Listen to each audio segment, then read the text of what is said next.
Welcome in, everyone, to our newest case that we are going to be working on. I am Strange Tangent, as always, joined by my amazing and lovely and much better half, Red Panda, aka Mrs. Strange. So we will be today starting our new case. That's right. So we've got 6 episodes that we will be planning out. And what are we excited to do today? What case? I just started a new mystery. Moon Right. Summit! Yes, exactly. So the Moon Summit mystery is what we're going to be doing, right? For 6 episodes. This will be episode 1. As we progress, we'll do the same thing as most of our other episodes that we've done with other cases. So if you're not in our Discord, make sure you hop up in the Discord. If you're watching this later on YouTube, then down in the description down below is going to be that link. We have some roles and things like that are in that Discord, along with separating out the cases by threads. So, and by episode as well in that thread, so you don't have to worry about if you are on episode 1 or episode 2 or episode 3. You're not going to get bombarded by stuff from a future episode that we're doing within that same realm. So it allows you to kind of follow along later as well if you need to. I hope everybody's having a fantastic, absolutely fantastic day. And I think we're going to get started into Moon Summit Mystery. So we don't know. I've been hearing this mystery is something about a bear attack, but maybe murder. So I don't know. We'll find out. All right. Do you want to get into some evidence? Let's get into the evidence. Oh my, this one's heavy. All right. Into the evidence room we go. Ooh, that's a very big book. That's exciting. Oh, yeah. Oh, this there is we go. cute. Okay, so we've got... Ooh, that's pretty handy to spiral down. Is smart. Looks like the camera's going to try to autofocus at times, but we'll hopefully it'll keep up with us and autofocus. And this is when quickly. I have one of those moments where I'm like, I want to go to this website now. MoonsummitNationalPark.com. Yeah, well, I mean, we can definitely try. Let's... That's me getting totally derailed, as always. My classic distractions. Holy cow. This thing's cool. Like one of those outdoorsy tools. Oh, there you go. A multi-tool. Someone's got nice handwriting, too. I need that handwriting. Shoot. And then this most likely is supposed to be like a bear claw or something like that. Rawr. And then, all kinds of paperwork. Ooh, and like some kind of like file or dossier or something. For a minute I thought you had some random like advertisement somehow that got stuck in here. Oh. That's actually really part of the story. There we go. That's better. We're gonna go ahead and make that so that camera stops auto-focusing. Oh, sorry guys. Yep, pretty good.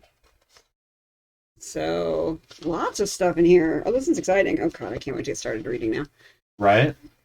So, looks like we've got Wildlife Guide. I think that's the spiral bound thing. We've got the PI letter from Michelle Gray. So this is another Michelle Gray investigation where we are working alongside with Michelle Gray.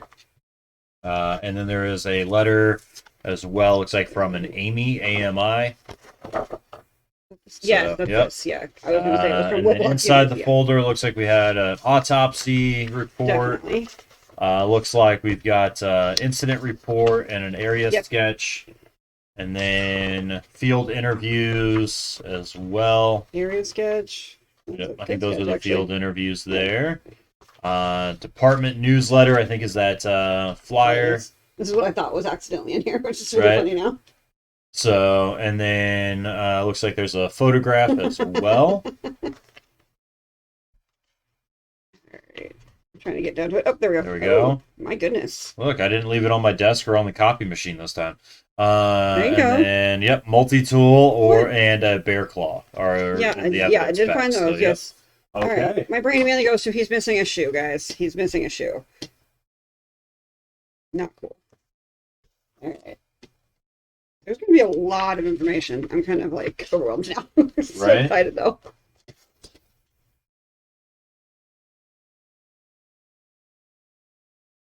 So definitely a lot of good stuff. It looks like. If you want to start going over the uh, letter Sure. from Michelle Gray, let me get that pulled up here. Well, All right. Thank you for the warning on the graphic images, because yeah. well, yeah, this is for like flashing lights or Yeah. images. So, but we will. I gotta turn that off. That's from our days that we do things like marbles on stream and other games here over on Twitch. So we'll get that so it doesn't pop up every few minutes. I feel like this is the first time we've gotten a photo of a body. That's crazy. Yeah, I think That's the so. first time. Yeah. Yeah. The other times they left it to our like our visual, like hmm reading about to envision the murder. Yeah. I agree. All right. So you ready? Hold on. Yep, we should be good. There we go. All right. I'm gonna go. Okay. Welcome to Gray Investigations. I'm glad to officially have you on the team. Thank you for signing up. I haven't quite perfected the onboarding process yet, so I hope you're eager to jump right in. We'll call it on-the-job training. There's an assessment I'd like you to take the lead on. Or sorry, assignment. Assignment I'd like you to take the lead on. Since my plate is already full and new requests are coming in each day, needless to say, I'm thrilled there's no lack of clientele vying for my business. If only I had more hours in the day. But that's where you come in. Ami Takashi, a grad student from Whitlock University in Connecticut, recently contacted me for help. She believes her friend Toby Mendia died under mysterious circumstances. That death was quickly ruled to be an accident, case closed. However, I think the incident deserves to be scrutinized further. What's to say that Toby wasn't the victim of a crime? What's to say this wasn't a murder? If these questions still need answers, then the case is worth revisiting. I have an obligation to other cases right now, but I don't want Ami to have to wait any longer. Read through her letter that I included, and you'll quickly understand the situation we're dealing with. For now, I've created a shared desktop for this assignment. To log in, use this password. You have full access to Deviant Tracker Pro, the main program I use for all my investigative work. In the Tools tab, I upload several references that might help your research. There is also a decoder that came standard with the program. Additionally, you will find a desktop shortcut to the Whitlock University portal. There you can access Ami's student account and take a look at whatever files she uploads. Your job is to look through the materials she sends you, and if there's evidence to prove this death wasn't accidental. If there's no proof that Toby was murdered, we won't need to conduct a new investigation. My advice would be to try to find a murder weapon. If you do, send me a message using the contact shortcut on the desktop. Title the message with the type of weapon, and in the message body you can elaborate on your findings. If nothing suspicious turns up in your investigation, just title the message "Nothing Found," and we'll figure out where to go from there. In either case, I'll get back to you as soon as I can. Good luck on your first assignment, Investigator. Michelle Gray. All right. So let's see. So we've got I've got Deviant Tracker open already as well, and I've got those pulled. So there was the further for our evidence, right, is going to be that there is a animal ID chart that is here on the Deviant Tracker as well. So that's now uploaded into the Discord along with all of the other evidence from the box. That's all in the Discord as well. And then the other thing that was in here was a cipher decoder tool along with a list of autopsy terms. So I took this. There wasn't a way to like download this, so I took it, put it into Word, saved it as a PDF for you all. So it's got kind of columned out. I've got a copy as well, and then I got a copy over there for you in your stack. Yeah, I think I put it at the bottom. And so then we have that in case we need it for anything. There we go. The only thing that was on the desktop was that it looks like, I don't know when we're going to be using it, but there's a university portal as well. That is password protected. So we don't know a username or password. Oh, I think that might be in this one from her. Oh, okay. From the girl. Because Michelle said something about getting into the girl's account so we could get stuff from her. Okay. So I'm wondering if that's like how we're going to communicate with the Ami, maybe. Mm-hmm. I accidentally saw like a username and password because I was trying to find the login information for the first thing Right. and happened to accidentally see like that part a second ago. Okay. And then, oh, is that on in here? Yeah, Oh, that's in the Amy one. it's in Okay. the yeah. I just So I accidentally did saw not it see halfway that through. when I was scanning stuff in. You're good. So I have not So been anything in into, there is yeah, anything in there yeah. I do not have printed off or We'll anything like that. copy like we'll do the print Um, screen and put it on Discord, and yeah, I can just grab it from Discord like the rest of everyone. yeah, It'll be that okay. works. So it'll make it more of a mystery. Okay. So next up we have Amy's letter, right? Is that what we're gonna do next? I think so. Yeah, Okay. from the university. Yep, Whitlock University. Do you want me to read over this one since you just did the other Yeah, if one? you don't Okay. mind. Sounds good. So can you hand me the copy as well? Oh, sure. Just Yeah. make it easier for me to read. All right, perfect. All right, so the office of Michelle Gray. I'm not sure what the usual protocol is for reaching out to a private investigator, so I'm sorry if I'm going about this the wrong way. All I know for sure is that I need help, and I'm hoping you're the right person to talk to.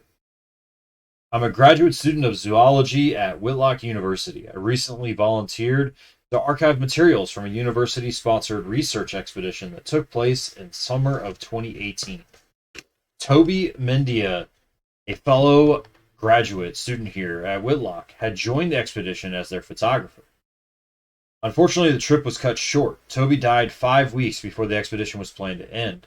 The press release from Whitlock says that he was the victim of an animal attack, despite all possible precautions. I took on the job of archiving what was left of the expedition, and I think, in retrospect, I was looking for a way to be closer to his memory, to make peace with his passing. I wanted to find anything that indicated Toby was happy in the weeks before he died.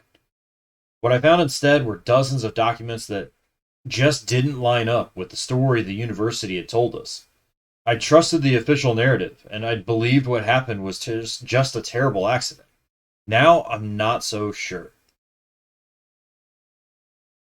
I've been reaching out over the past couple of months to the other members of the expedition, but they've been avoiding my emails and dodging my calls. I'd assumed that they were having trouble with the aftermath of it all, but now their complete radio silence now sounds sinister to me. I don't always listen to my gut, but it's telling me that something is deeply wrong. I've included some things from the expedition for you to review, in case you see anything that you believe warrants deeper digging. I'm especially concerned about the autopsy, but that might be because of my science background. Some of the materials were digitally archived before I was granted access to the originals, so please feel free to use my university portal login and take a look for yourself. Toby was a good friend of mine. He was a brilliant photographer, and he knew how to take care of people. I lived pretty far from my family, but he always made sure to include me on holidays, so I never had to spend that time alone. The reminder that I won't get to have Thanksgiving in his tiny apartment ever again, it makes the world a much, much harder place to live in. Whatever happened to that on that trip, this is the last chance I have to take care of Toby the way he took care of me. A a lot of these materials were difficult to go through, and I honestly don't know how much longer I'll even have access to these documents. I can't do this alone. Will you help? Signed, Amy Takahashi. Oh, is that? I've been thinking Ami the entire time. Huh? I've been thinking Ami the Oh, I entire don't know. It time. might be No, it might Ami. be Amy. Yeah, I don't know. I read it as Amy, but yeah. it might be Ami. I don't know. It's the taking the French classes. I think that didn't help me on Right. that one. Yep. So there's that for you. I don't know why I'm yawning all of a sudden. That's so annoying. So we've got a user and login. So let me get that pulled up. You want to pull that up first? Yeah, just before I lose the username and password off of it. Absolutely.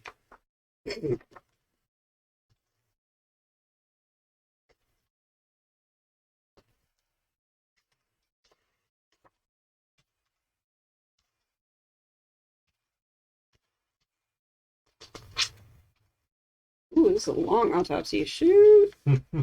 We may not be verbally reading this word for word, because that is a lot of medicalese right there. Huh. Jeez.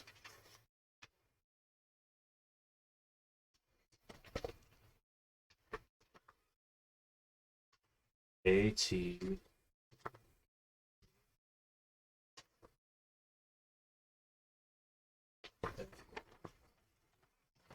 Let's try this.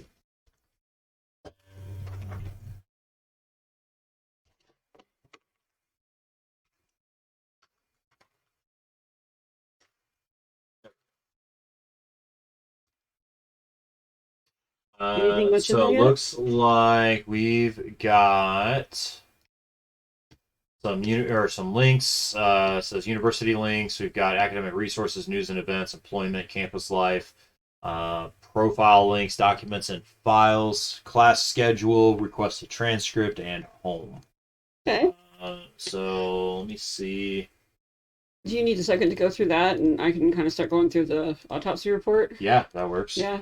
Just so I can see what's in here. I am not going to read this entire thing through, guys, because this is so intense.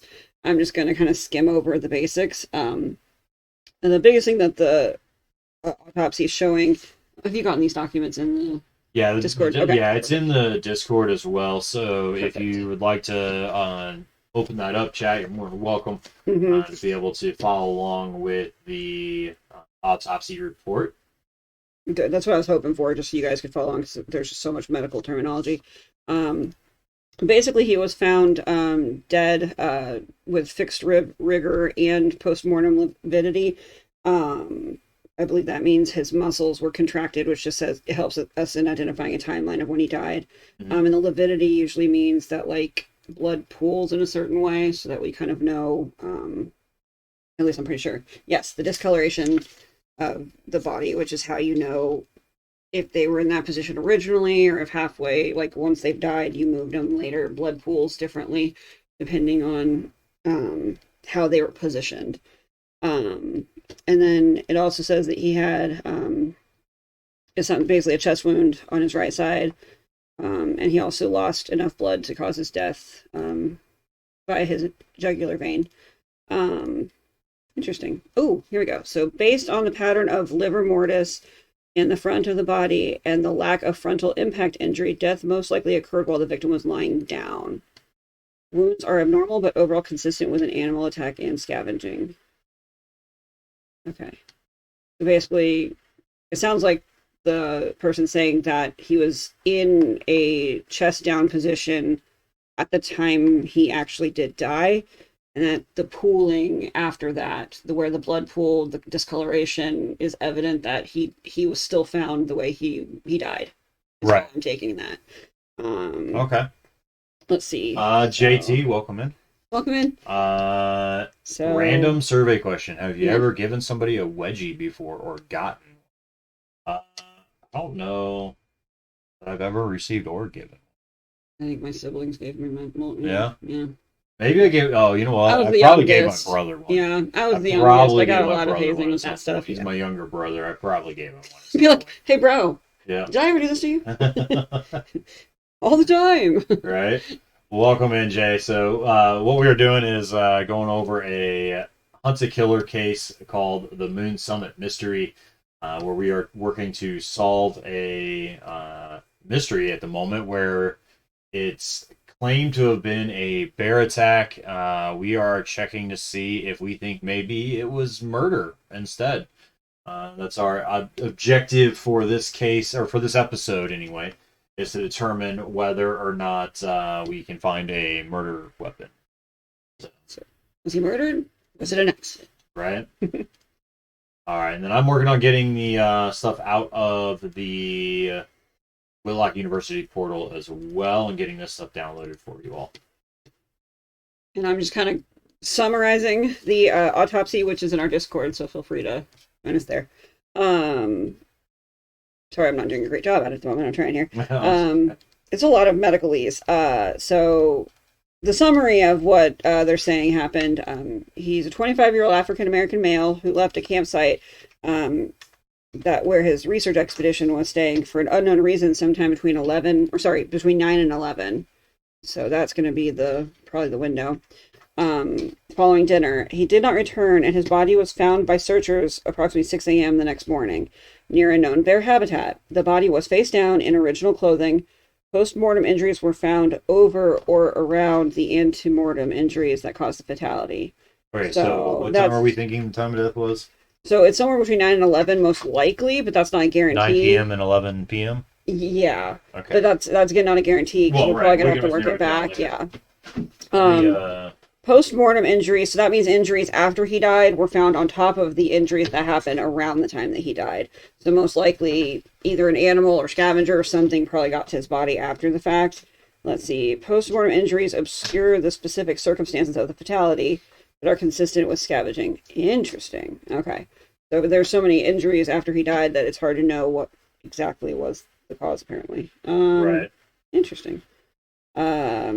Complete autopsy was taken.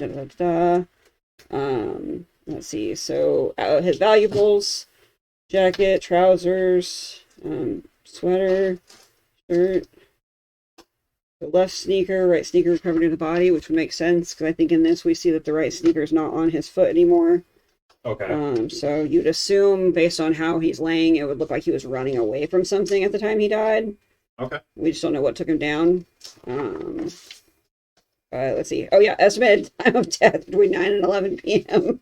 Okay, there we go. I'm so glad we're that smart. All right. All right. Good time. Good time. So smart that we can read an autopsy report and Yes. see the exact Yeah. time listed. All right. And have it in a nice little box down on the side, which is helpful. Right. All right. So All right. we think that, or so we're labeling. You said COD is Between 9 and 11. 9 and 11.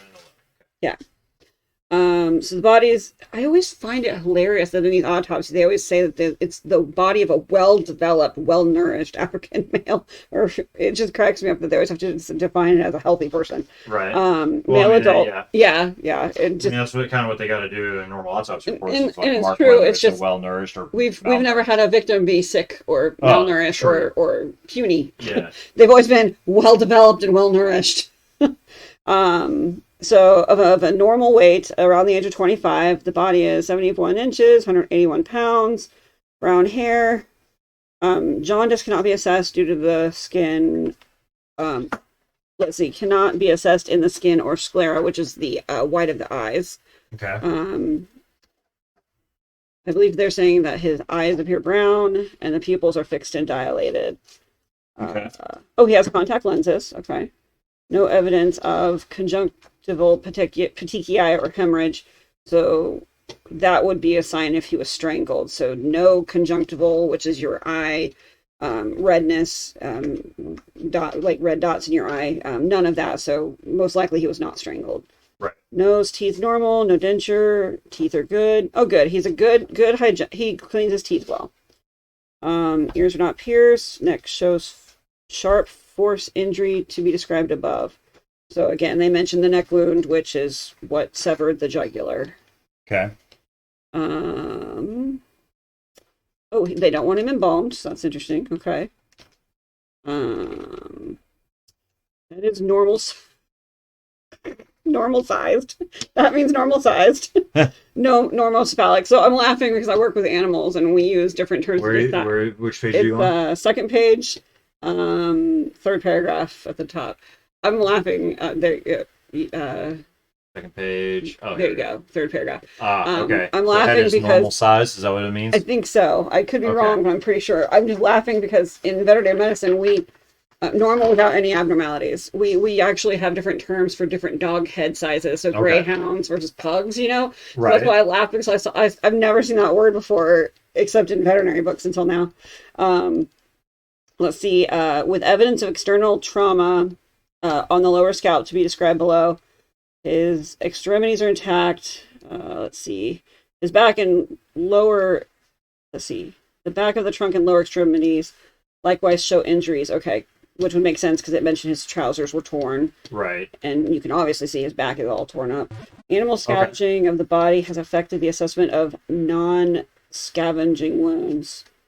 There are no injuries ante-mortem or post-mortem. So either at the time of or after death, there's no injuries to the front of him.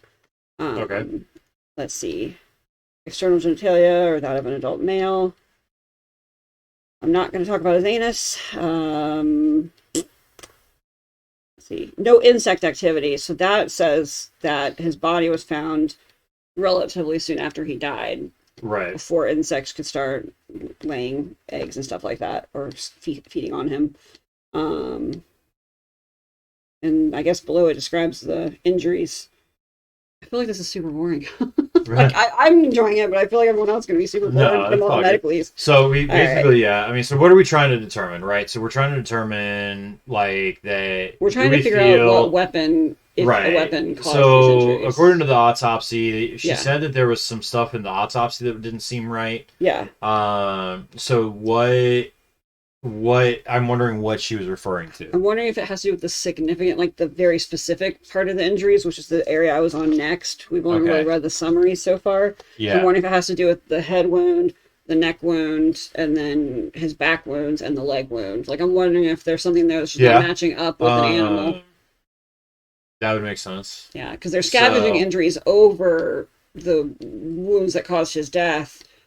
So they're saying it's hard to tell exactly what type of instrument or thing happened. It's consistent with an animal attack. Okay. Does that make sense? Like they don't really know exactly what caused it, but his jugular was definitely separated and he bled out.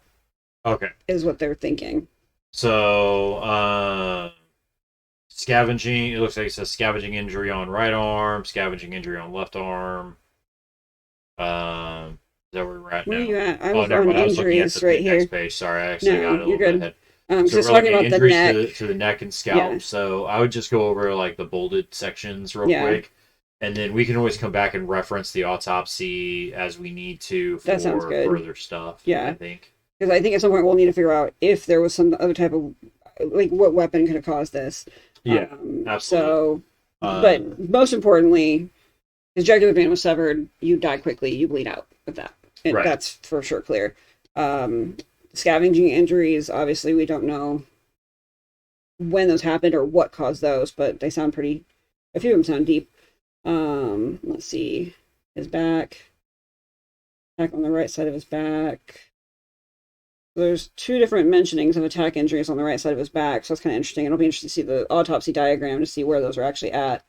Oh, here we go. Opinion. This is the fatal wound associated with perforation of the lung and the hemothorax on the right side, which is basically like, I believe it's like blood in the chest, hemothorax. Okay. Let's see. Yeah, collection of blood in the space between the chest wall and the lung. Okay, so, and which one was that? That was injuries on the back. It was the second one. Okay. It just says the fatal wound associated with perforation. Yeah. Okay. Yeah. So,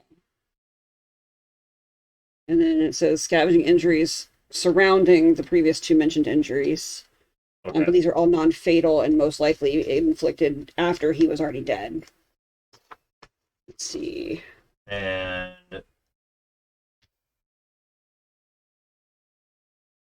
so hemorrhage means that there's an escape of blood, right? Yeah. Okay. From a vessel.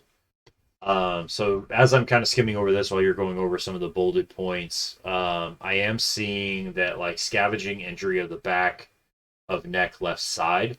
Yeah. That one is labeled non-fatal, and it does say there's no hemorrhage evident. So that would make sense if there's no hemorrhage evident. Right. After he was already dead and his heart had stopped beating. Yeah. So look at his arm wounds. I'm just curious what you think about his arm wounds. Okay. It looks like the injury of neck, left side, transcending left internal jugular vein. That one says that with hemorrhage along the wounded path. So he was alive when it happened. Yeah, so that one, yeah, definitely alive when that happened. And then you said the injury of the right side of back. Wait, which one are you? No, I was saying his arms. If you look at his arms, I'm thinking two different scenarios. I'm thinking A.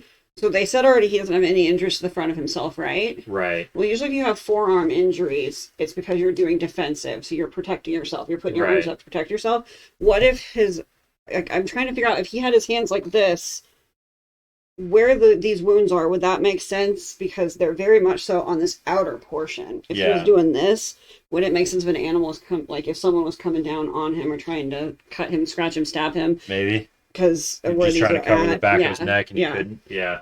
Because I was originally Uh, thinking like a defensive, but if he was doing this or trying to protect himself, he would have some kind of injury, most likely to his front, and he doesn't. yeah, that makes sense. So, but I find it So, interesting where the arm wounds are because they're all in the lower part of the arms. yeah, so it looks like injuries, those are all non-fatal.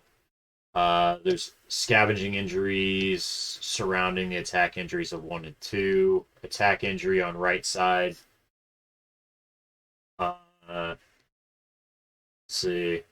So there's something else that's kind of interesting, and I haven't read this anywhere. I'm just looking at the photo. If you look at his back shoulder area, so it's talking about how it's like I think it's 5 inches depth. Mhm. There's multiple of them.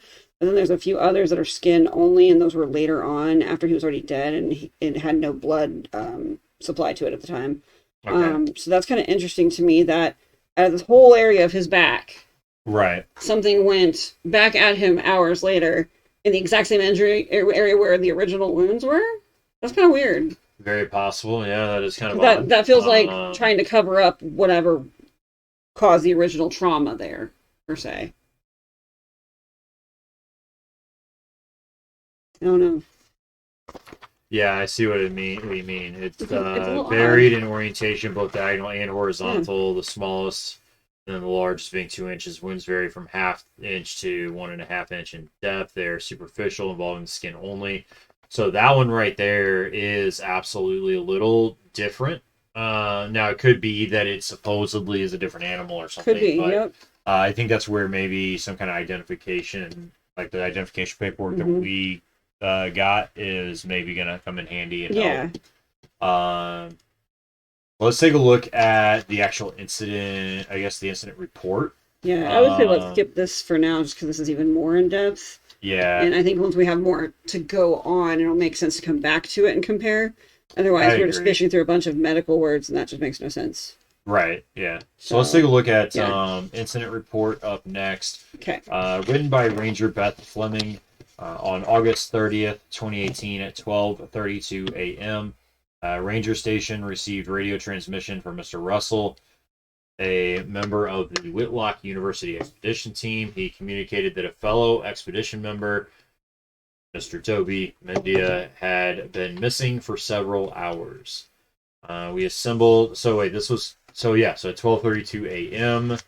That's in line then with our timeline of death as well. Correct, because they found him, I think, around 6 a.m. is what it said. Yeah. So we assembled a search team consisting Ranger Lou Larson, Ranger Evelyn Porter. We left the station and began our hike at 12:53 a.m.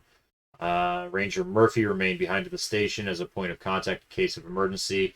Arrived at the expedition camp in Region 3A at 3:08 a.m. There were no other rangers on duty at the time. After we met the team, Mr.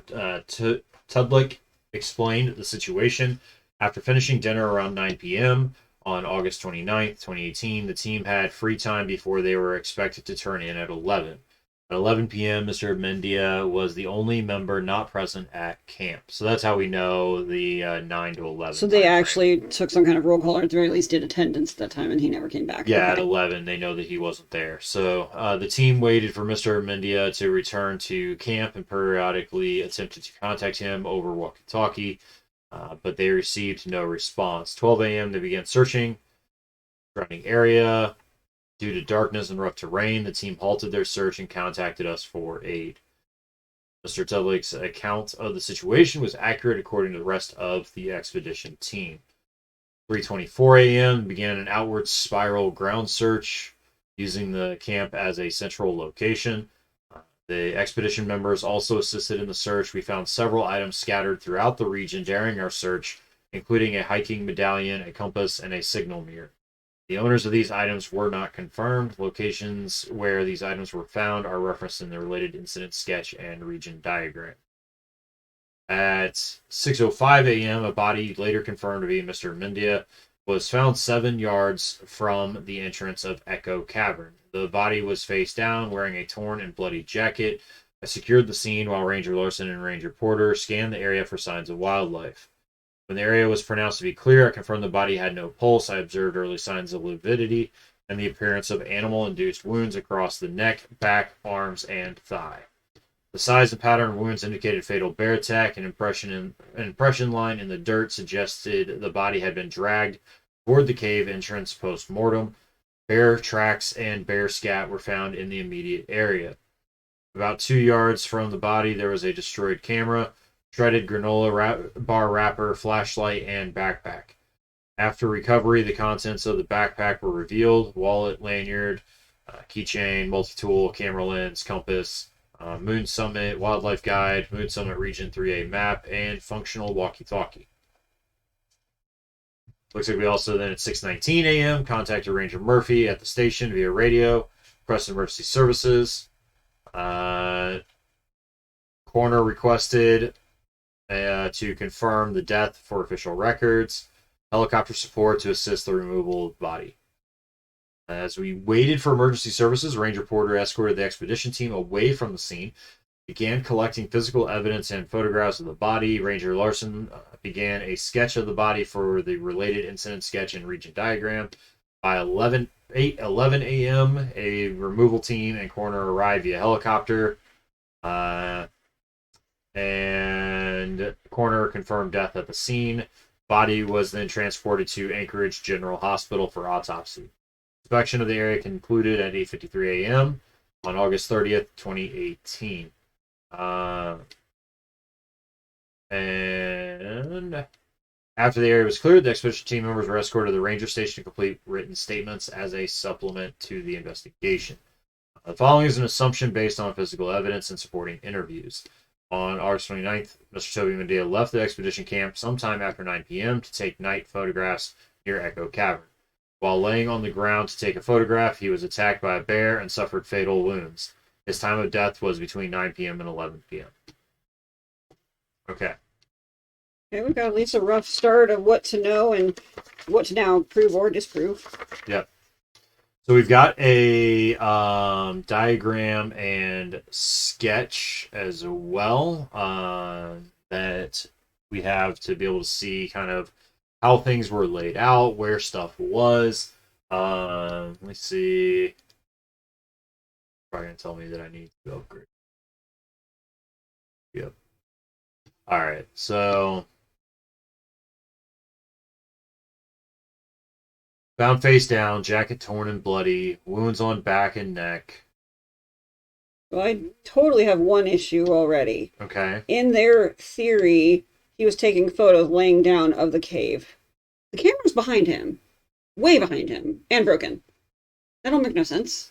If he was, and he got attacked, 2 yards away, it would have been flung. broken camera, backpack. It's almost more like he was running at the time that he was attacked or something because of the shoe. Well, look at his shoe. Wait. Yeah. And they said something about that. Don't forget that they also said that he was dragged. Yeah, that's true. I just saw that too. Yeah. It's just so weird that his backpack wasn't on him. So I guess that would make sense that he was stopped at the time. Yeah. But his backpack does not look torn up or anything, which is interesting.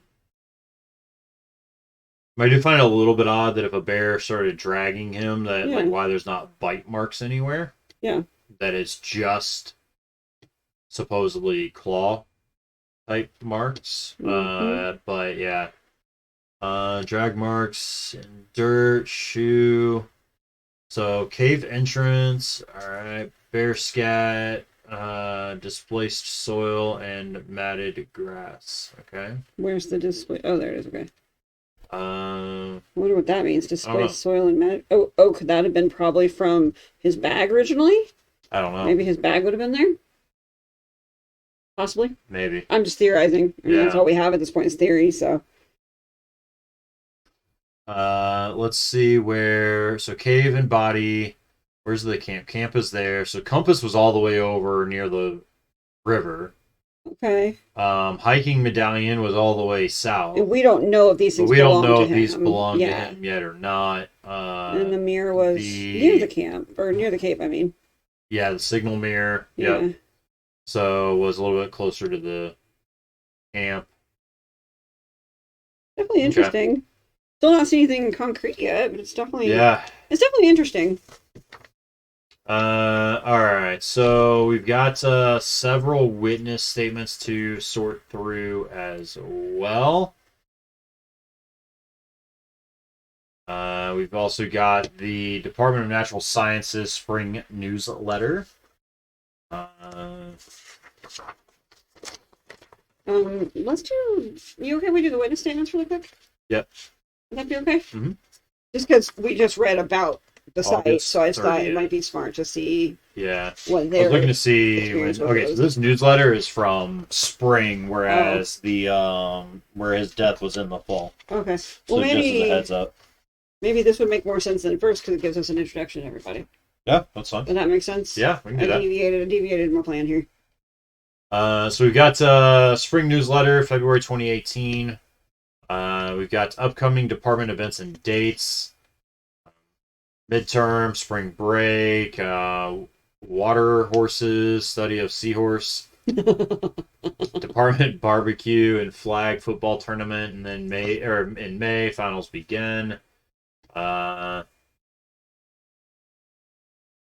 Cross-disciplinary research expedition in almost a decade.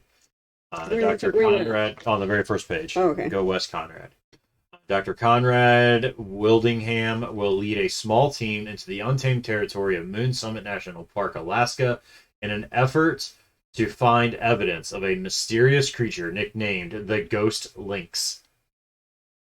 Moon Summit has graciously permitted the team to set up camp for 5 months in a remote section of the park in an attempt to capture evidence of the lynx. This camp will house both the team and 2 mobile laboratory tents containing all of the equipment they will need for the expedition. All expenses are thanks to the generous research grant donated by the Poughkeepsie Nature Foundation. The foundation's owner, Jake Adderson, was inspired to fund the expedition after discovering Dr. Wildingham's 1991 dissertation on the ghost lynx. Dr. Wildingham was entrusted with the field team selection process. Joining him will be biologist Dr. Nigel Ritchie, field researcher Emma Clarkson, documentarian Lillian Walker, regional expert Russell Rusty Tudlick, and photographer Toby Mendia. All right, so these are basically going to end up, if it's determined, if we decide this is murder, then this is our suspect list. Because these are the only people that were out there with them. Right? Yeah. So, Dr. Conrad Wildingham. PhD dissertation set the mammalogy world abuzz in 1999 with claims of a new lynx species coined the ghost lynx, which he spotted during a term in Alaska. There we go.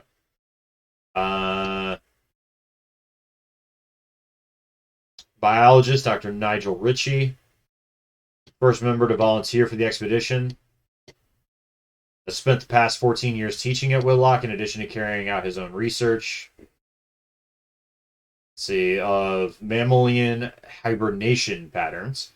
Has also mentored countless students during his time at the university. Dr. Ritchie has not been out in the field in some time, but jumped at the chance to join his friend and colleague. Let's see, on a once-in-a-lifetime endeavor. We've got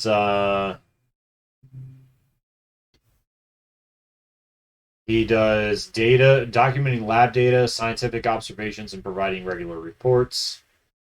Let's see, the Dr. Wildingham, I forgot to read that part. His expedition duties will include leading the team, providing schedules and assignments, collecting and analyzing samples, and keeping inventory. Emma Clarkson is going to be the field researcher. Whitlock University students may recognize Emma Clarkson's name for several reasons. Not only was she a lecturer at Whitlock for some time, but she has also been featured in several news articles over the years. Her passionate stance on animal rights issues has been known to spark controversy, but Ms. Clarkson continues to be a respected member of the scientific community. Let's see.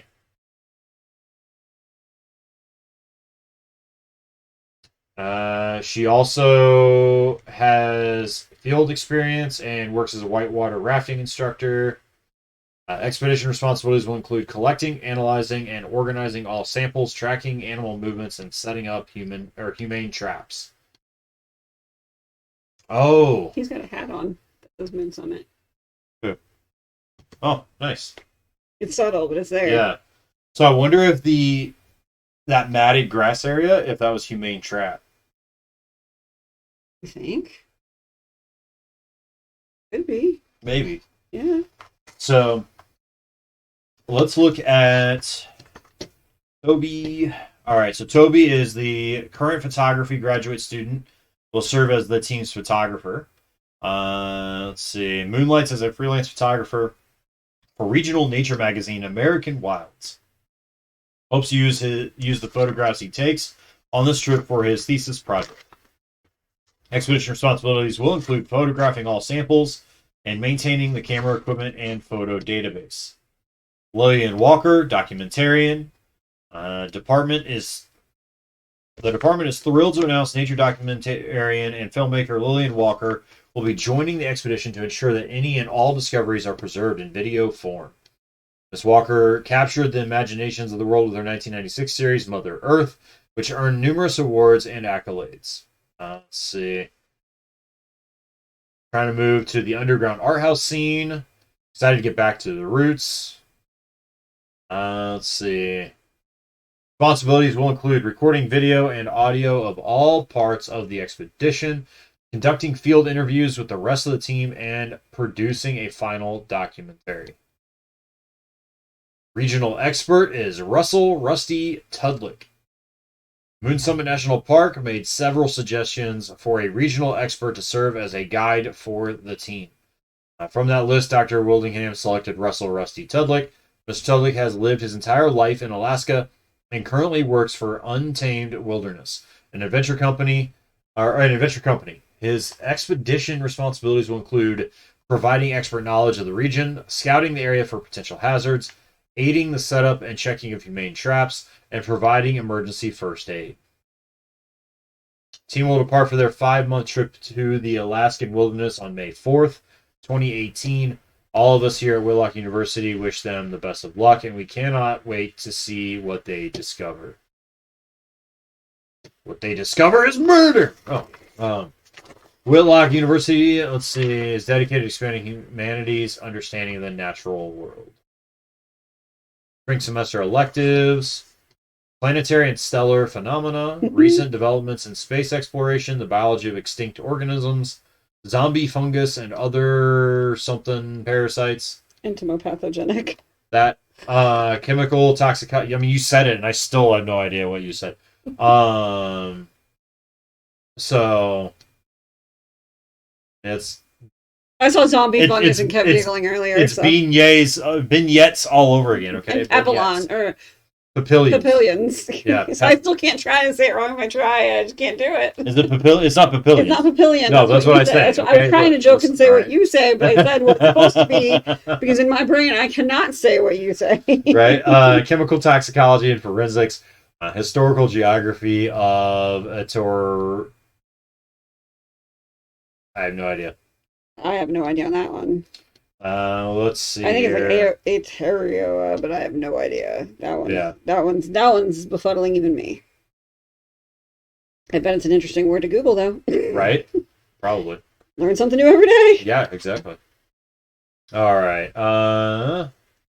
Okay. So the only one that didn't go to school with everyone else is the guy who was from that area. So Rusty, whatever his name is. He's the only one that's of Alaska. They're gonna correct. Everyone else is from the school, so they all knew each other. Because he's not in this photo, I noticed, and everyone else is. So that's where it's gonna get interesting. I feel like. Yeah. The multi-tool, real quick, evidence piece that was found inside Toby Mendia's backpack. Okay. And then the looks like a carabiner, bottle opener, screwdriver. Yeah, just a little multi-tool thing, carabiner. Oh, and a little measure. Yep. Okay. Bear claw, so found inside of lab tent. Lab tent. Was there a lab tent somewhere? Because it did say that there was like the expedition group and then 2 lab tents. Yes. So the lab tents were in the camp. That's what I was wondering. Yeah. Okay. So it was found inside of the lab tent. Was the bear claw. Okay. So there wasn't any notes about any blood on or anything like that, was there? Not that I see on the evidence bag. Do you? No. So that reddish color, it looks like it's on both sides. So I don't know. That reddish color to me would probably more so like hinting of his traditional nail bed. But Okay. like in animals, when you trim their nails, sometimes you can see like the blood supply in the yep. nail bed. But I could be wrong, but that's what I would assume that means. But we'll have to see. Yeah. So definitely very slashy, though. I will give it that. It's not tiny. Right. Honestly, it reminds me of like a parrot beak or something. Yeah. It's very hooky. So. All right, what next? Witness statements, or do you think we should do Animal identification chart real quick? Yeah. Witness statements is definitely a lot. Is it? Okay. Yeah. I mean, 5 pages. All of this is a lot, unfortunately. Yeah, 5 pages. I mean, first episode, there's a lot of evidence sorting. It's always stuff that's going to get compiled onto later. So that's true, because technically the witness statements, we shouldn't get anything out of for the murder weapon, because no one there supposedly saw anything, right? Right, more than likely, yeah. Okay. So basically, this is what we've got. So animal identification chart gives info on the average skull structure of adult Alaskan predators. So the eastern black bear, Ursus major. Like a star. That's because it is. That's that. The name of the star formation is Ursa Major. Right. We Ursa did Minor, previous theories, and there was a lot of stuff about stars. Sorry, guys. Right. So grizzly bear. So we've got does talk about the canine tooth length as well. But I don't remember seeing anything about bites and anything like that. I think but maybe part of it could be tied to that. Canine tooth length, interior Alaskan wolf. And then Canada lynx. I vote it was not the wolf. I'm representing Wolf Park tonight. Yeah. Lynx have cat teeth, though. Not nearly the same as the dog teeth. Yeah. So, I'm not sure on that. I don't think there's a lot of information basically from this at the moment. I don't think yet, no. I think we still need to figure out, like, right now, it's what caused his wounds, end of story. Like, was it a knife? Was it a claw that someone used as a knife? Like, did someone steal that claw and go slice him up with it? I have trouble believing that someone could effectively kill him with that bear claw slashing it around randomly. Yeah. I don't feel like that's very effective. I almost feel like... Yeah, no, go ahead. No, you're good.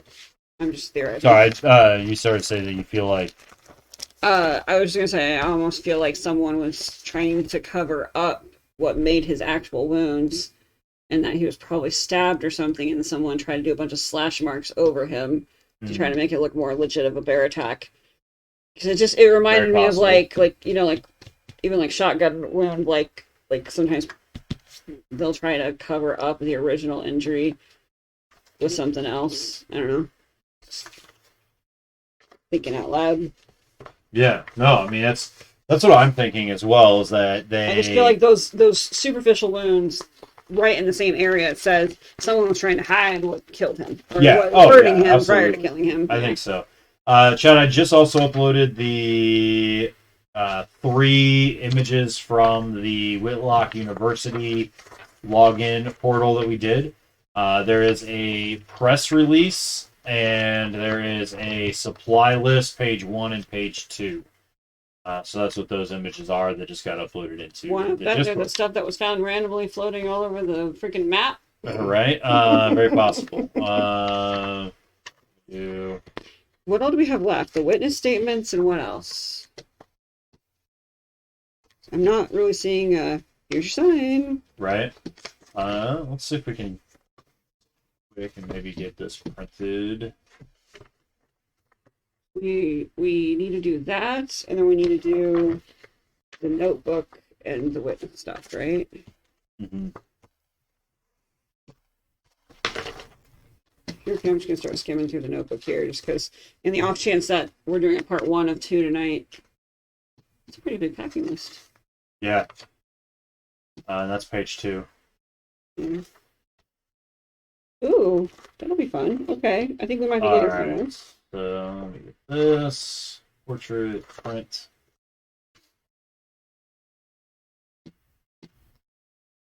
That's all printing.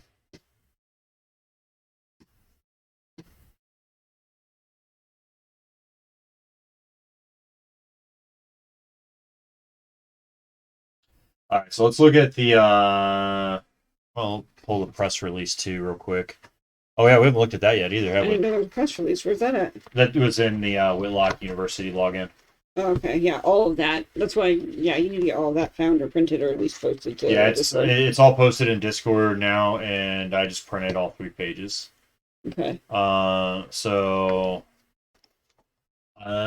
let's look at real quick the press release, and then we can look through that too, the book, because that looks interesting. Yeah, it's got some paw prints and stuff in it that might come in handy. Yeah, I agree. Whitlock University administration is deeply sad to announce the untimely passing of Toby Mendia, a graduate student in Whitlock's photography program. Despite all possible precautions, Toby was a tragic victim of an animal attack during the recent Moon Summit expedition. Toby spent his final few weeks doing what he loved, photographing nature. The faculty, staff, students, and entire Whitlock community extend our condolences to the Mendia family during this troubling time. The Moon Summit expedition has been indefinitely suspended to allow the team members, led by Dr. Conrad Wildingham, time to grieve and process the tragedy that befell their friend and coworker. Toby was a brilliant grad student, and the entire Whitlock community is lost without him, said Professor Janet Fredericks, Toby's graduate advisor. Free grief counseling will be offered in the Student Resource Building from 9 a.m. to 5 p.m. through September 14th. Amy Takahashi, friend of the deceased, will be leading a candlelit vigil outside of the Whitlock Field House on September 3rd at 8 p.m. All are welcome to attend. And then we also had a supply list with a bunch of stuff. So backpack. This must be the equipment provided. Okay, so equipment provided by Whitlock University. They had bear spray that was provided. Do you see anything about the compass? What was it? It was a compass and what else? There were 6 compasses that were hiking medallion and survival mirror.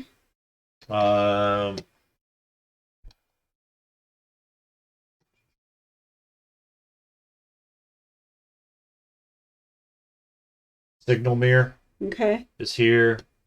I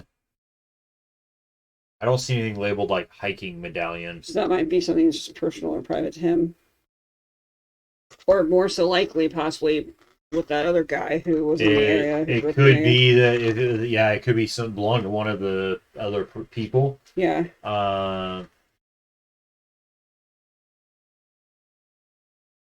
So one thing I'm kind of suspicious of is they didn't say the walkie-talkie he had was broken.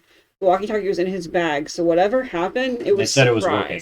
Yeah. Yeah. So we know that he never had a chance to get to the bag or call for help. Right. So whatever happened, it was much more of an ambush situation. Does that sound logical? I think so. Oh, look at that. Never hike alone. No. So, and then...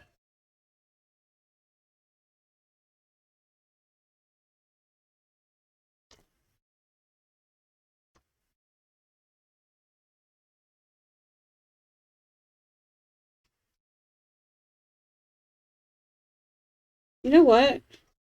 It didn't mention any food in his bag, did it? Because he had the open granola wrapper next to him. But there was no other food in that bag that they mentioned to us.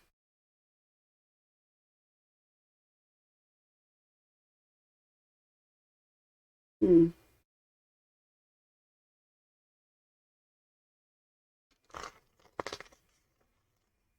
So we're supposed to be sending Michelle Gray, right? An email at the end? Yeah, what the weapon is. That's what I keep saying.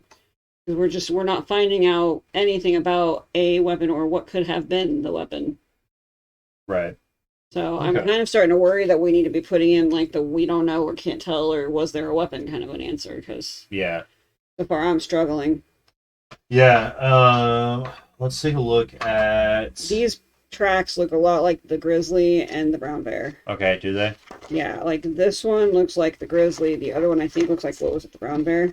Because you can definitely see the more triangular version for the first paw print, and the other one's much more stumpy and like moon shaped, or like half circle shaped, and it just screams like a different bear. So like, I find it curious that two totally different bear types paw prints would be right next to each other. Yeah, that's a little weird. Unless he just did a crappy drawing, that's interesting. that is very interesting. Yeah, because one of them it looks like like the grizzly bear, and one looks like the eastern black bear. I agree. That is very. So why very would they both have the same 10? That's where my brain immediately goes. Last I knew, bears don't share with anyone. Right. So, and then the other thing that I thought was interesting is in the safety guidelines, when the university kept stressing like they did everything they could to play it safe, and a tragic accident happened anyway. Right. We never. I don't. I just remember looking at that. We never went to the website that you wanted to go to. What does that say down at the bottom it was of your website? Summit nationalpark.com. Summit National Park. All right. We've got a website. Some stuff about so Moon Summit National Park prides itself on being as close to nature as possible. So let's get this pulled.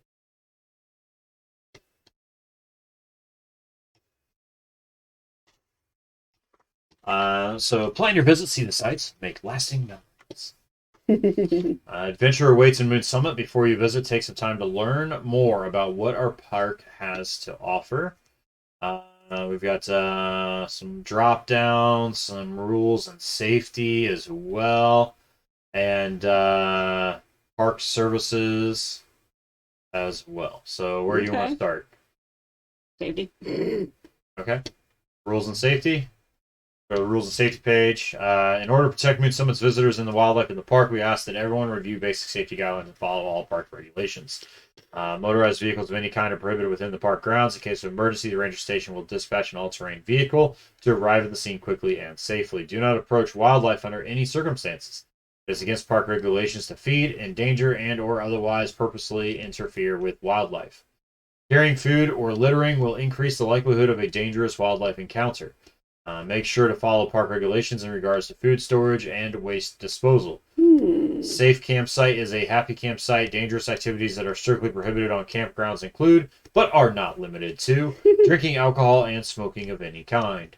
Do not leave any fires unattended. Make sure they are completely extinguished before leaving. In case of an emergency, call 911 or contact the ranger station immediately. Survive and thrive. When packing for your trip, it's best to be over-prepared. Appropriate clothing is essential, so pack according to the season and estimated length of your trip. If you're traveling during the winter, insulated clothing is key. Lighter clothing is good for the summer, but it's recommended to bring some warm jackets as the nights will be cold. Basic camping supplies and tools are important to have, especially for emergency situations. Compasses, flares, and signal mirrors will help if you become lost. A first aid kit for any accidents is invaluable to bring along. Bear spray and other park-approved animal deterrents are also great contingencies to add to your camping arsenal. Additional supplies and gear can be purchased during operating hours at the visitor's center should you forget any important items. Keep in mind the park cannot ensure each visitor's personal safety, and it is not liable for any accidents. Adventure safely. In Moon Summit, there are countless ways to spend time and infinite adventures for you to embark on. No matter what you plan, hiking beautiful trails, kayaking across lakes and ponds, rafting on Knotwood River, climbing Mount Seba, exploring caves and caverns, or taking the scenic route up to High Ground Falls, you are sure to leave with a renewed sense of wonder and appreciation for the Alaskan wilderness. Although adventure is limitless, we recommend that you do not partake in any activities inside the park that you have little to no previous experience in. If you are trying an activity for the first time, you should have an experienced professional present to provide guidance and safety. Hiring an outdoor specialist or adventure guide for your trip will let you have fun while staying safe.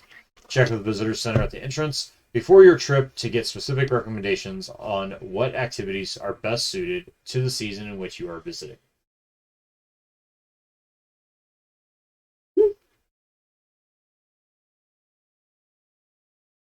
So about the park, natural terrain. So across nearly 2 million acres of wild land that makes up Moon Summit National Park, there are endless opportunities for adventure.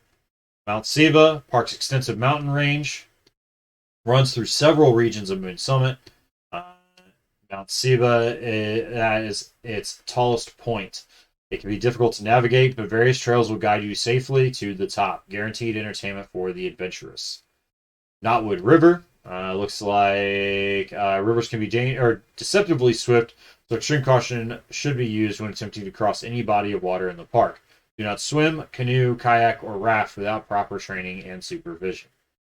High Ground Falls, largest waterfall in the park, has a picturesque lookout point with sweeping views of Moon Summit. Give yourself a full day to hike to the top and don't forget your camera. Catacombs are a series of interconnected caves that span about 83 miles deep in the heart of Moon Summit. Roughly 20 miles of caves are available to explore, so take care not to get lost. You got wildlife watching as well. Region 3A, Echo Cavern. Grizzly bear habitat. Okay, so the grizzly is what lives there. So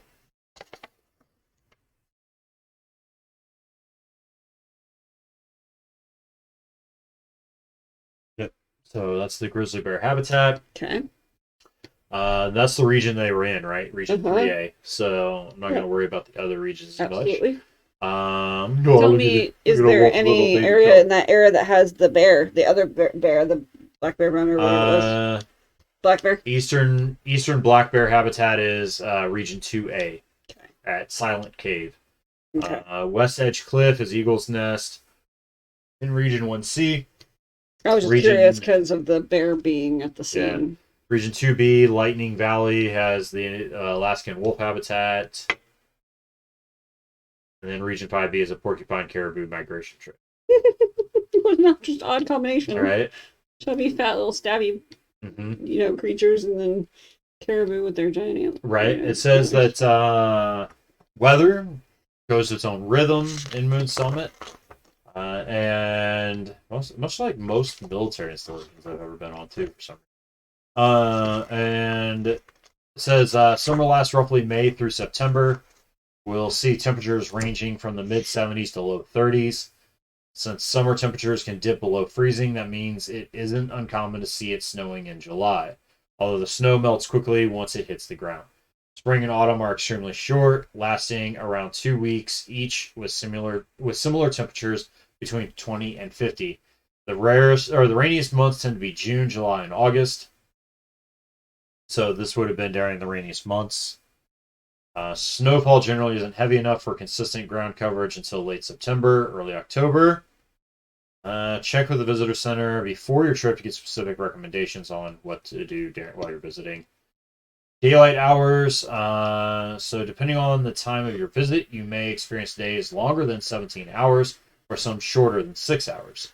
To help plan your trip, we provide the following table with average sunrise-sunset times at various points of the year. Table below also can be found in our wildlife guide from the visitor center. So that must be in here, yeah. Something about a yearly event, vernal equinox, hours of daylight 12, summer solstice 17 hours of daylight. It was springtime? Huh? Did you say it was springtime at the time, or what was it again? When this happened? Yeah. Well, I mean, he died in August. Oh, okay, sorry. I couldn't remember what I thought you had just said something about that it was springtime weather or something like that. So I was just No. During the rainy months, okay. So the rainy months was June, July, and August are the rainy months. Okay.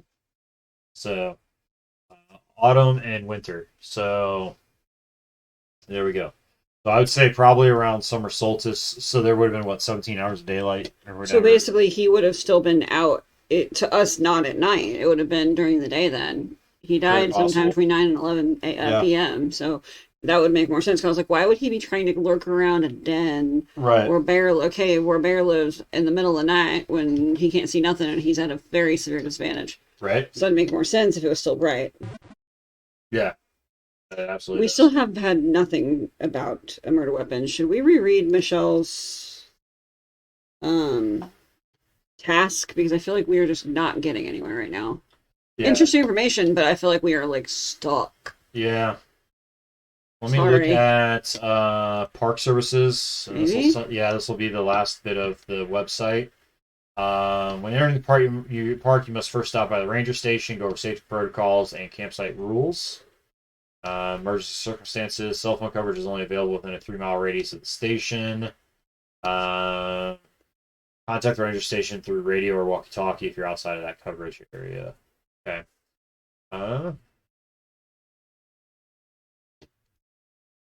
Where they were at, it absolutely would take several hours for them to, or for the rangers to arrive. Staffed May through mid-September, 8 a.m. to 6 p.m. So not when he got hurt or correct. lost or whatever he had happened. Yep. Our mission and ask a ranger.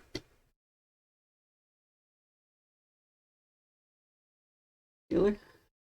I don't see anything.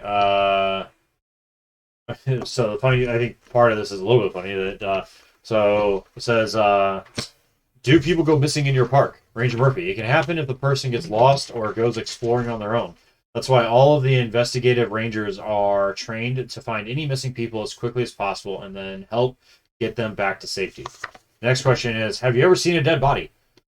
Ranger Murphy. Sometimes when animals pass on, they are in areas where their natural composition process might be disturbed by human activity. In those cases, we make sure to lay the animal to rest deeper in the forest. Otherwise, we let nature take its course.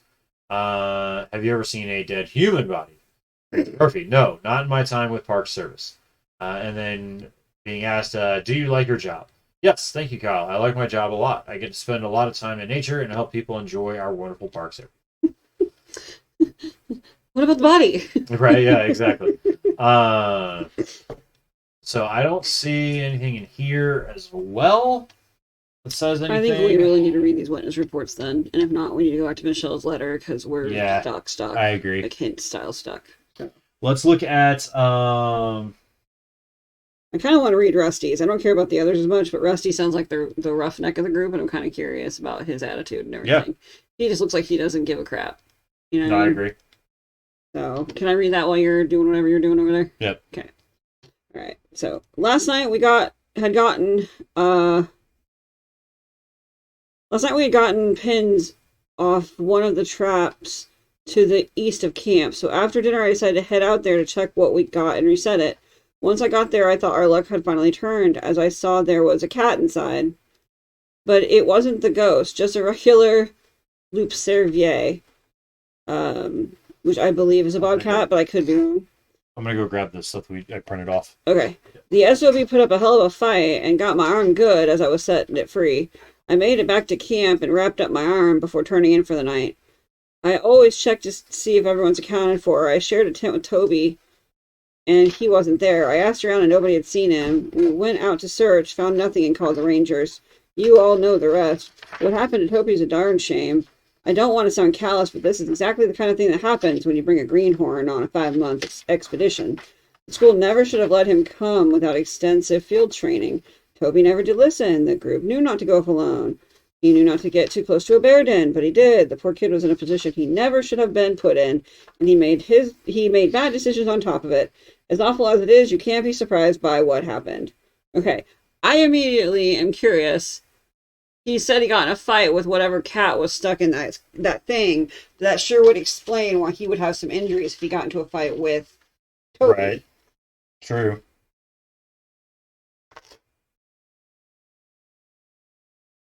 What's he call it again? Loup cervier? I thought the cervier was a type of really psychopathic cat.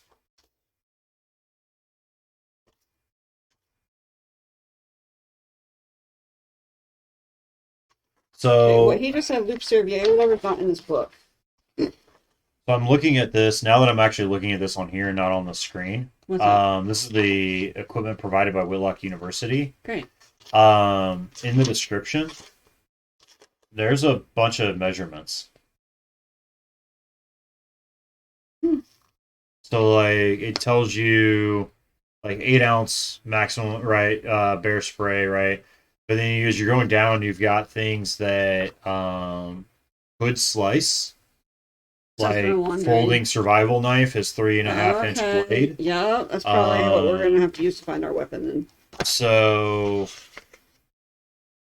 but I'm guessing that those witness statements will help figure Well, out. right, because we already know Rusty was out of camp that night Oh too. yeah, exactly, Yeah. right. But it'll help. I think it'll help like determine whether or not we feel like something is suspicious as well.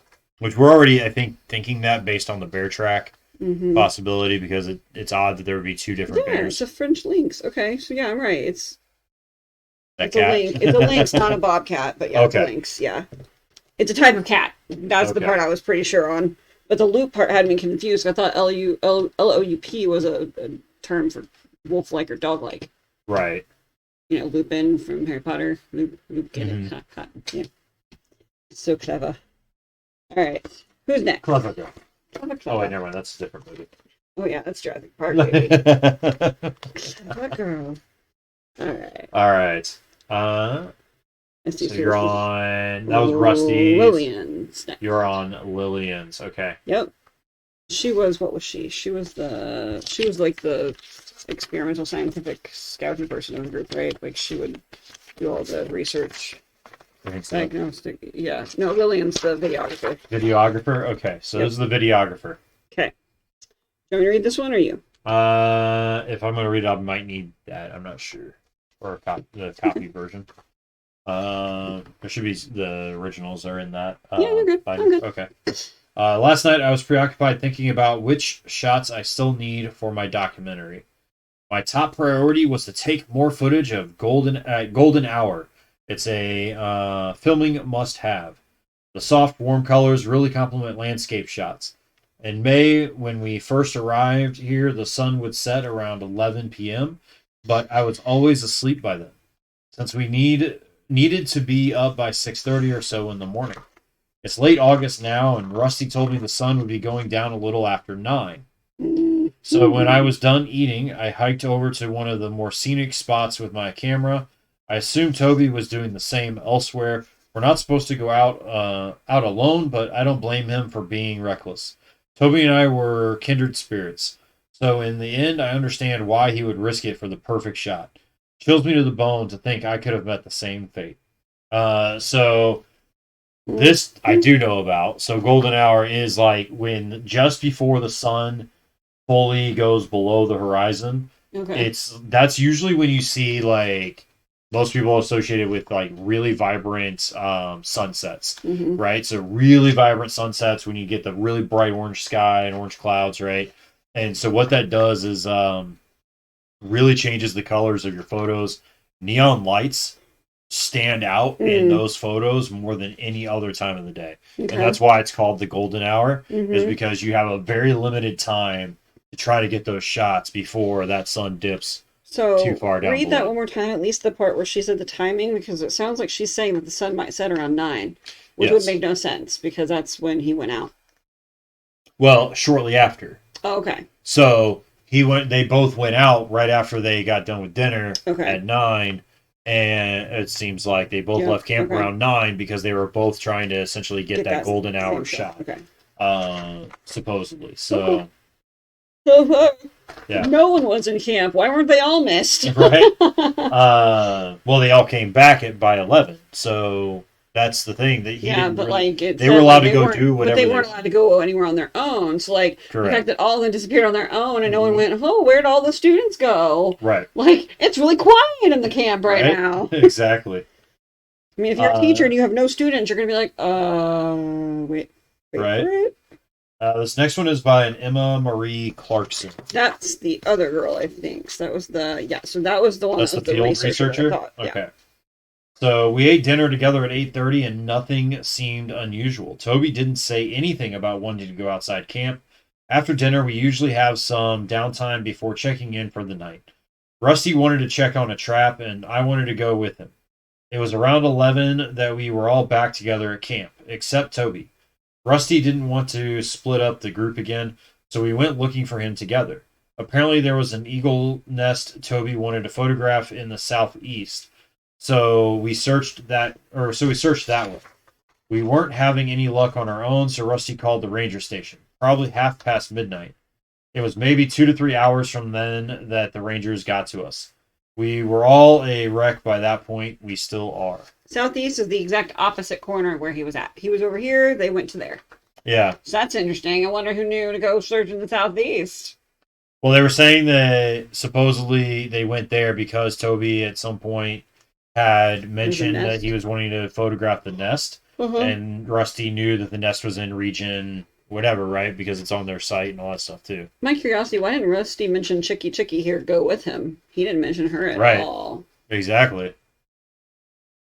And he only mentioned his arm got tore up. By the links. Yep. That don't sound right. Let's see. Next one's going to be Conrad. He is the doctor, the guy who found the ghost links, who probably is the leader of the group. The leader of the pack. Yeah. Right. Let's see. This one says, from what I saw of the body, the Rangers were correct in labeling this as a bear attack. We received countless warnings from Rusty about going out alone, especially between dusk and dawn. Bears are crepuscular. Crepuscular? Yeah, I think that. I assume Toby had learned as much during his time out here. He was a spirited boy, but very foolish. As far as my night went, I retired to my shared tent after dinner and did a bit of journaling to recount the day. Then I spent an hour or so stretching per my nightly routine. I've had this routine for many years, and it's been serving me well during this tremendous strenuous trip. Around 11, I heard members of the team start to return to camp and get ready to turn in. Rusty was concerned that Toby hadn't returned and asked if anyone had been with him after dinner. I suggested we start a search right away, but it took an hour of debate before we actually set off. We received no reply when trying to contact Toby's walkie-talkie, so I suggested starting our search in the immediate area to the southeast. I had seen Toby take interest in an eagle's nest, so the doctor is the one who recommended going to the southeast. So that's suspicious, because where his body ended up finding. Right. And I have your answer, by the way. Oh. Crepuscular. It's an animal that is primarily active during the twilight period. For example, black bears avoid high areas of human activity, but when the humans go away, they come out. Okay. Makes sense. Yep. So when the search provided too difficult, we called the Rangers. It's shameful to think Toby might have been out there alone while we were busy squabbling amongst ourselves. You know what? Which side was his wound on again? It was his right side, wasn't it? On the back? Like his neck, like where he had the jugular slit. I think, yeah, somewhere on the right. There's not enough blood. There's not nearly enough blood. Average humans got, I think, at least 6-7 liters, I think, roughly, from what I can remember. I'm pretty sure that there should be a blood. He was dragged, so you can kind of see blood staining through here. Still not enough. And I mean, on here it makes it look like he was minimally dragged. So, unless that right there is the blood stain, what do you think? Is this the blood stain originally? Right here? Maybe. That might be it. I mean, we should be talking about a pool at least this big. So, that might be it. Yeah. He would have, like, legitly been pooling blood. Right. That would have just been pulsating. So, I don't know. I'm just not... Next one is Nigel. Not impressed. I don't know. You have the thing, babe. Right, I'm saying, sorry, Nigel is our what? Biologist guy. Biologist. He's the guy who was really good friends with the doctor guy. Okay. And taught a lot. There we go. I'm afraid I won't be of much help in this matter. I spent the entire evening at camp, but I'll provide you with the details I remember from last night. Toby was with us for dinner. He seemed to be his normal chipper self. Some members of our expedition found his attitude annoying, but personally, I enjoyed his youthful exuberance. After the group meal, I adjourned to the technology tent for the evening. I needed to compile another report for the university. I would have rather done so from the comfort of my own cot, but I had no interest in being distracted by Conrad's blasted nightly exercise regime. So that helps corroborate Conrad's story of the exercise regime. Uh, I was able to get an hour or so of work done before I heard rustling sounds coming from another tent. I expect it was Conrad making a desperate effort to prevent his body from becoming as feeble as his scientific integrity. I put on a set of headphones to drown out the noise and resumed my work. I went to turn in around 11. Thankfully, Conrad was already in bed, so I could carry out my dental hygiene process in peace. I was in the middle of my second flossing pass when Rusty informed us Toby wasn't in camp.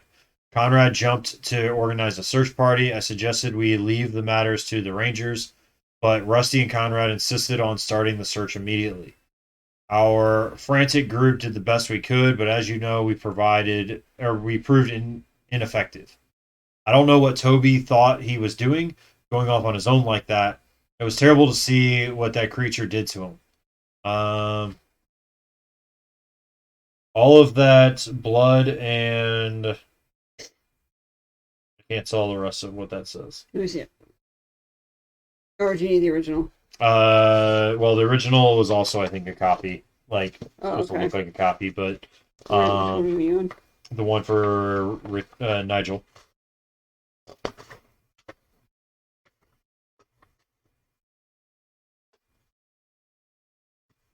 Sure.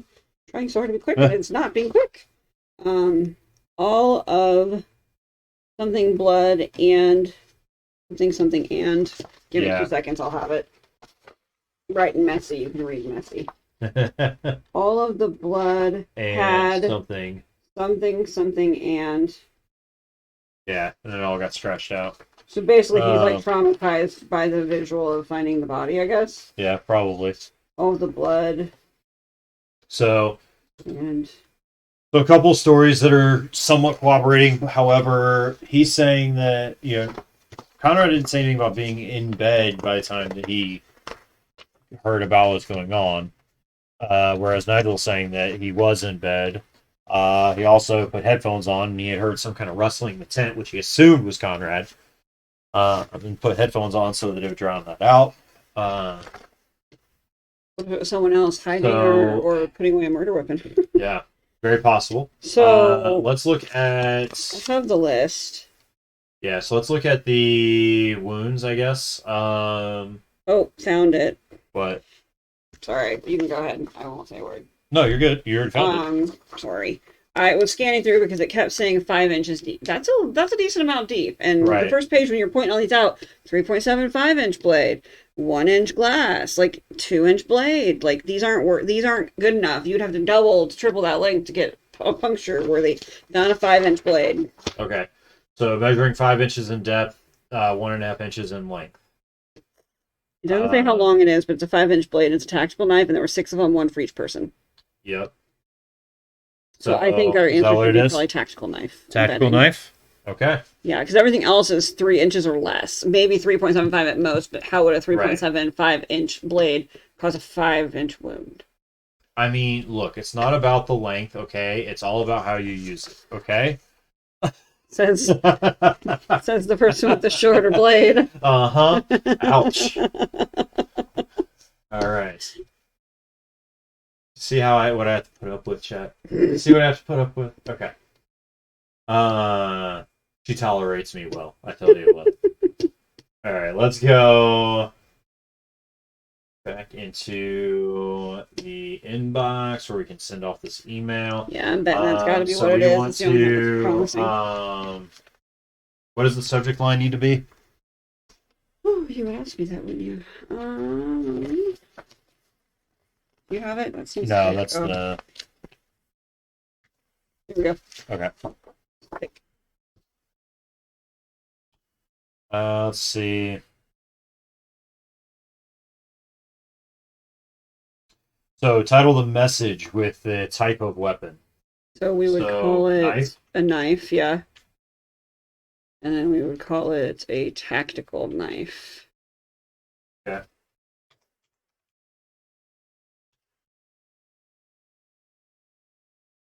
Kniff.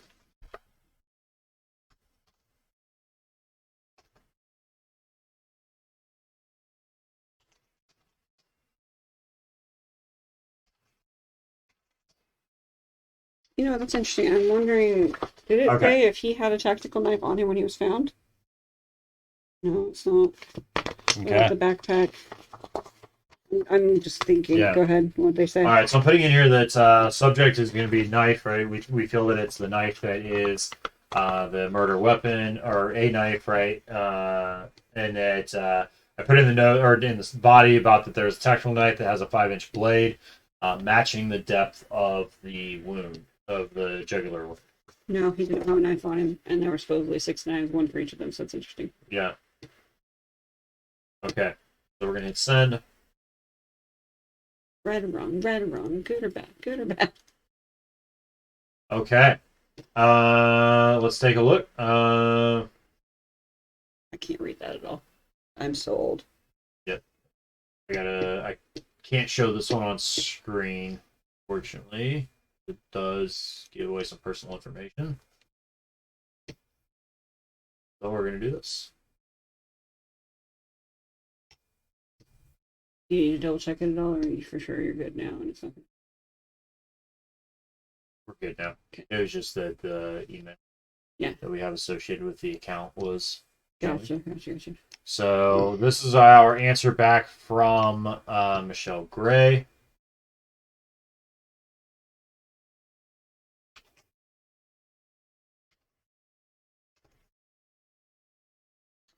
Uh,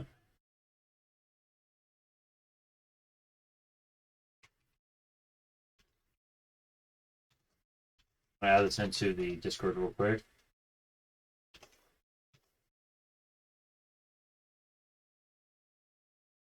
All right. Boom. Okay, so that's now added into the Discord as well. So she says, I think you're right about the murder weapon. Out of all the possibilities, it had to have been a tactical knife. Let's do. Nope, wrong thing. Uh, Had to have been the tactical knife. All the fatal wounds on Toby's body were 5 inches deep, and the tactical knife has a 5-inch blade.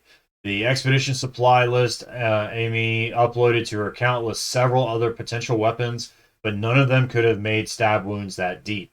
According to the autopsy, the non fatal wounds were indicative of animal scavenging behavior, but the fatal wounds had no such indication. The wounds inflicted by the bear after Toby died or after they were the perfect cover up. Was it an awful coincidence, or did the murderer plan all of this? Mm-hmm. I'll let Amy know what you've uncovered and ask her to dig up some more materials from the university archive. In the meantime, I'll think about how we can proceed from here. Expect a new assignment in my next letter. We'll be approaching this as a murder case from now on. Great work, investigator Michelle Gray. So there we go. We were able to. I'm actually highly suspicious that whoever killed him left the granola bar. There was no food in his bag at all. Oh. And I feel like he would have been obeying the rules because if he's trying to hide, he doesn't want to have food smell on him. Right. When he's trying to hide to get wildlife photos. So True. I'm wondering someone Maybe killed the murderer. him, threw the bar down, or halfway opened the bar for luring in an animal. Correct. Just to get the animal to come over and be able to try to cover up the wounds. They're going to be all about a bloody body over a granola, but you know what I mean? I don't know. Yeah. That's suspicious. I think that is very much a viable option. Chad, I don't know if you have any suggestions or any theories at this point or not. Feel free to put them in the chat. And follow along with us as well. If you're watching this later on YouTube, then Let us know what you think as well. I know the first episode's usually a lot of paperwork, It a really lot of going was. through a lot of different things, trying to figure out what the case is and establish a lot of stuff within the case. So thank you so much for sticking through all that with us. It'll be fun to Very, build on this, though. yeah, it Yeah. is, and I think that a lot of this information is going to come in handy later. The Yeah. So knowing that there was that bear in the area, why did we got to figure out why did Toby go there and not if supposedly he was interested in the eagle's nest, why did he go towards a bear cave instead of the eagle's nest, uh, and why was he murdered? The only thing I can suspect at this point is it had something to do with the expedition, because if it wasn't something expedition related, I don't feel like everyone would be covering it up the same way. So True. probably there was something, whether the links or whatever they were trying to find didn't exist or something else. I feel like there's something within the expedition or the intent of the expedition that was being hidden or something, And and so he didn't maybe want to he go was along with that. finding out something. Yeah, Yeah. like So maybe faking a photo of this ghost links, maybe something like that. You know what I mean? Like where he didn't want to right. comply with that. True. So we don't know at this point, right? A lot of Mm-hmm. speculation. All we know for definitive fact is that we are going to be treating this as a murder. As of right now, up there, that's going to be our time of death range until we can get that narrowed Mm-hmm. down, possibly between 9 and 11 p.m. And kind of go from there on August 29th, right? So between 9 and 11 Yeah. p.m. And then be able to go from there because I think all the statements were on the 30th Yes. and everything else, so the night before. Uh, yeah, so we definitely look forward to episode 2.